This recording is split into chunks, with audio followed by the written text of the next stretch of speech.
G'day guys, and welcome back to the show. So today what we're doing in the show is we're going to be actually making a gigantic mega ultimate bee farm. So this is actually, in a strange way, quite simple. You see, it's not really very much that you actually it's not very much that you actually have to do to actually make these mega ultimate bee farms. So what we're going to do first of all is we're going to have a bit of a look as to what's sort of all occurring and how simple this actually is, because this is an absolute mega sized tower. Look at the size of this thing. It's absolutely insane. It's just crazy. Okay, let's stop talking about the farm and let's just go for it. So what we've got first of all is, if I can fly in the air, we've basically got a flying machine, which is quite simple, and as you can see, it's slowly flying up and going along all the bees, so nothing too sort of crazy. Now, this farm actually works in both Java and Bedrock. The one thing that you got to remember with Java, though, is that you would need to have Nembon's carpet mod turned on, well, installed and turned on. The reason for this is because we're actually using movable dispensers, hoppers, chests, and more hoppers. So those kind of things aren't natively supported in Java. You actually have to have a mod to be able to do them. But in Bedrock, they are actually natively supported, so that's good news for us. So what's actually occurring here? Well, it's actually quite simple. See, what happens is that if we fly up a little bit, you'll find that these beehives here. So how does this work? Well, if you fly up a little bit, you'll see that you've got a beehive. We've obviously got 3 flowers, 1 for each bee, and behind it we've got a comparator. Now the comparator's got a 5-block signal, or 5-block length signal, and then it powers this repeater. Unfortunately, I couldn't really fit it in without it causing some problems without the repeater, so you do have to have a repeater. And what will happen is that from there you have basically another redstone line going out and just out to this glass block here. The glass block allows it to actually not have it powered in between, so it'll only power it when it's actually in line with the beehive. So if we actually got to our flying machine here, you'll actually see that the dispenser has glass in it. If I can click it fast enough. Not really. Okay, I can't click it fast enough. But you will actually find that the dispenser has glass bottles in it, so what will happen is that basically when it does come into line, as long as there's enough of a circuit or enough of power to basically power it up, it will dispense it. So it means that you're only actually shooting glass bottles into the beehive whenever there's actually something to harvest, which is good because it saves on a lot of bottles. Now, having said that, we've also got a few other things here. What we've got is down here is a simple hopper. So you might notice it with some of these that you occasionally see a little tiny bottle. There we go, we just saw one.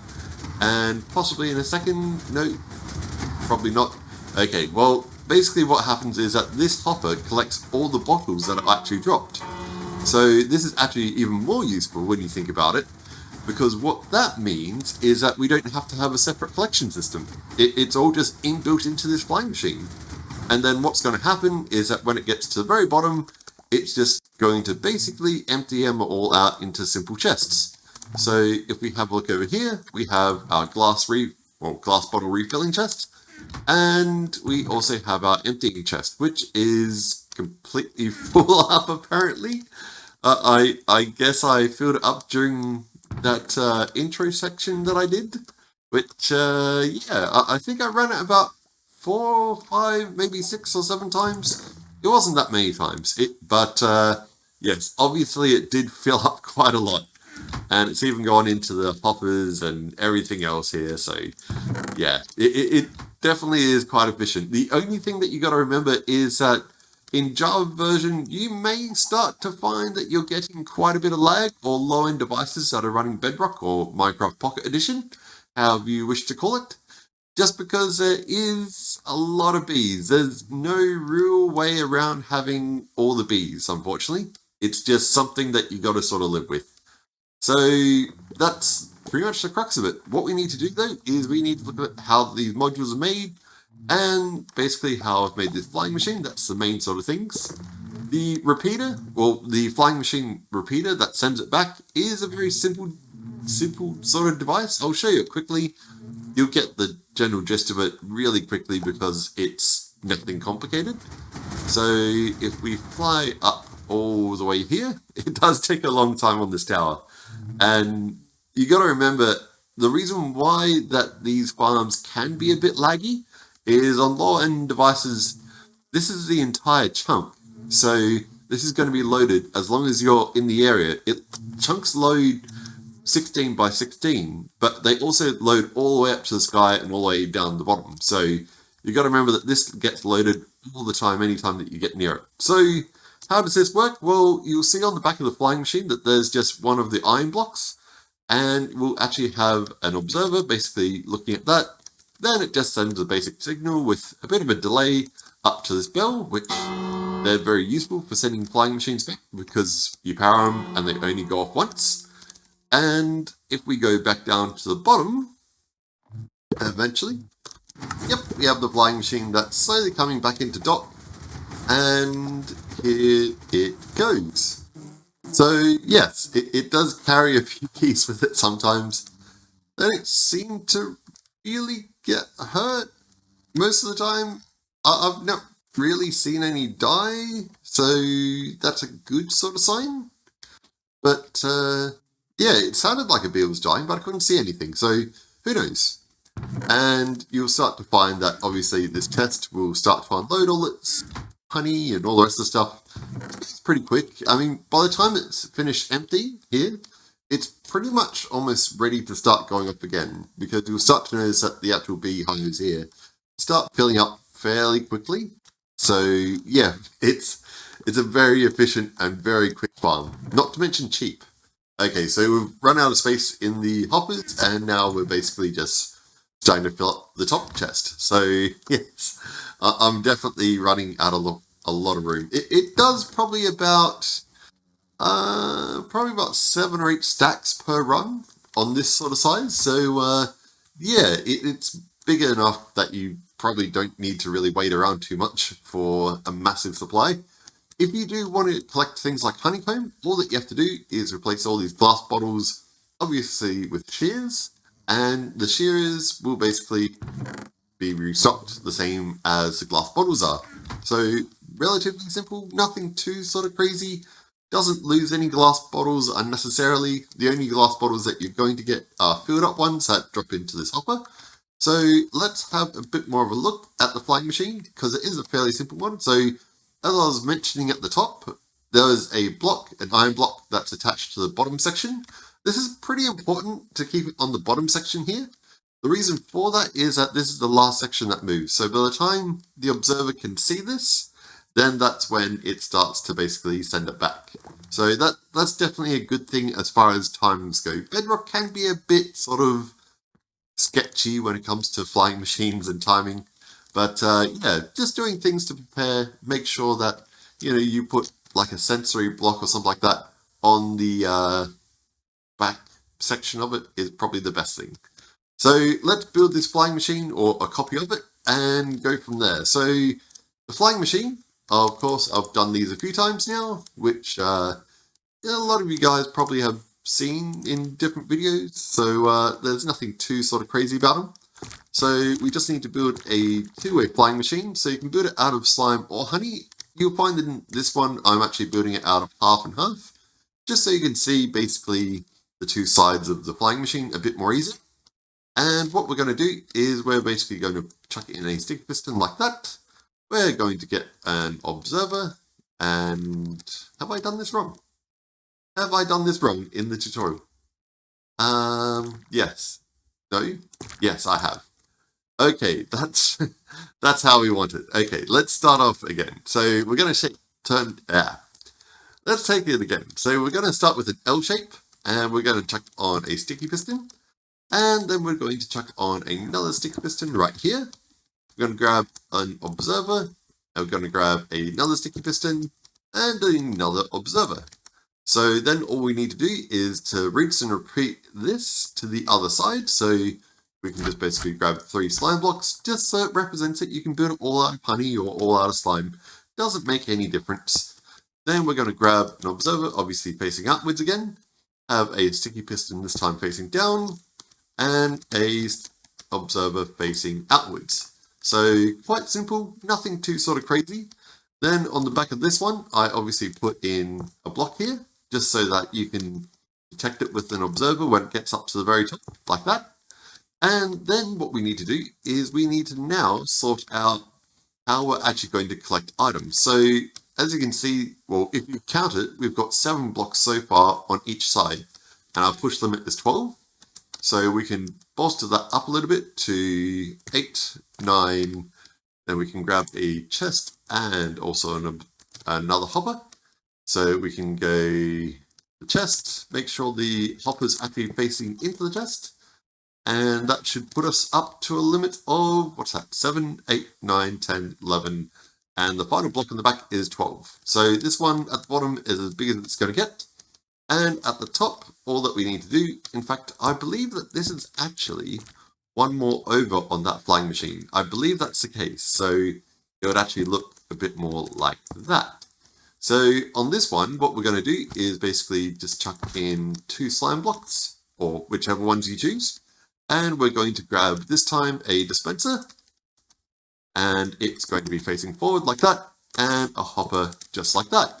The reason why there's a bit more extra storage is I found that when I was just using the hoppers, that it was becoming overfilled, and you'd find that there'd be heaps of bottles just sitting on top of the actual hopper here, which means that it could despawn, so not the greatest sort of thing. And of course, the dispenser doesn't really run out, but it just makes it a little bit easier as far as refilling it. In fact, I've made a mistake. I actually have this hopper sitting right here like that. There's a good reason for that though.